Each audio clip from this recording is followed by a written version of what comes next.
시청자 여러분 안녕하십니까? 7월 27일 금요일 아침 뉴스타임 시작합니다. 한국 전쟁 당시 북한 땅에서 전사 또는 실종된 미군 유해가 정전 65주년인 오늘 송환됩니다. 유해를 이송할 미군 수송기가 오늘 새벽 북한으로 향했습니다. 북미 간 유해 송환은 2007년 중단된 뒤 11년 만에 재개가 된 건데요. 취재기자 연결해서 더 자세히 알아보겠습니다. 박경호 기자, 이른 새벽부터 전격적으로 송환 작업이 시작이 됐는데 지금 어떤 상황입니까? 네, 아직까지 북미 양측의 공식 발표는 없습니다. 그러나 예정된 일정에 이상 기류나 변수도 없는 것으로 확인됐습니다. 아무래도 특성상 일정이 어느 정도 마무리된 뒤 발표가 있을 것으로 보입니다. 저희가 파악한 예정대로 정부 관계자는 유해 송환용 수송기가 새벽 6시쯤 오산기지를 떠났다고 밝혔습니다. 7시쯤 돼서 원산 갈마공항에 도착한 것으로 알려졌습니다. 그러니까 지금쯤이면 북측으로부터 유해를 넘겨받는 송환 작업이 진행 중일 것으로 예상됩니다. 수송기는 4시간 정도 현재 머물 예정인데요. 이때 미 정부 관계자들이 북측으로부터 넘겨받은 유해에 대한 감시 작업을 진행할 것으로 알려졌습니다. 작업이 순조롭게 진행된다면 오전 중으로 오산기지에 도착할 것으로 보입니다. 오늘 송환될 유해는 지난 2011년 북미 공동 발굴 예정이었던 평안북도 운산과 함경남도 장진호 인근 지역에서 발굴됐을 가능성이 높은 것으로 알려졌습니다.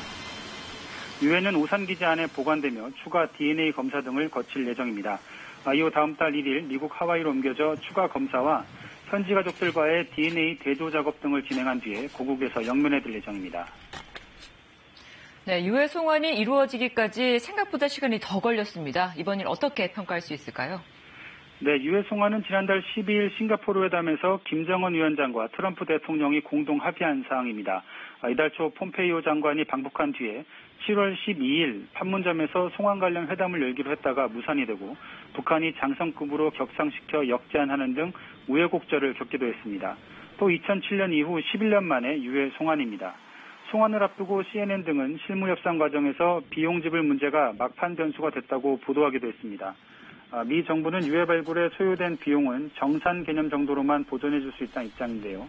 2016년 미 의회를 통과한 대북 독자 제재법에는 북한에 있는 전쟁포로 실종자와 관련된 활동에 대해서는 제재를 면한다고 규정되어 있습니다. 그러나 국제적으로는 대북 제재 고삐를 죄고 있는 상황입니다. 많은 금전적 보전은 어려울 것으로 보입니다. 대북 제재의 틀은 유지하겠다는 겁니다. 유해 송환이 순조롭다면 지난달 북미 정상회담의 합의사항이 처음으로 이행되는 것으로 남북 대화에 물꼬를 틀 뿐 아니라 미국 입장에서도 폼페이오 국무장관의 빈손귀국이라며 이 대북 회의론이 커지는 상황에서 미군 유해 송환이 반전 카드가 될 것으로 예상됩니다. 또 남북 관계에서도 대북 제재 때문에 진전이 더딘 북한 산림복구 지원 등 다른 인도주의적 사안에 대한 논의도 속도를 낼 것으로 보입니다. 지금까지 KBS 뉴스 박경호입니다.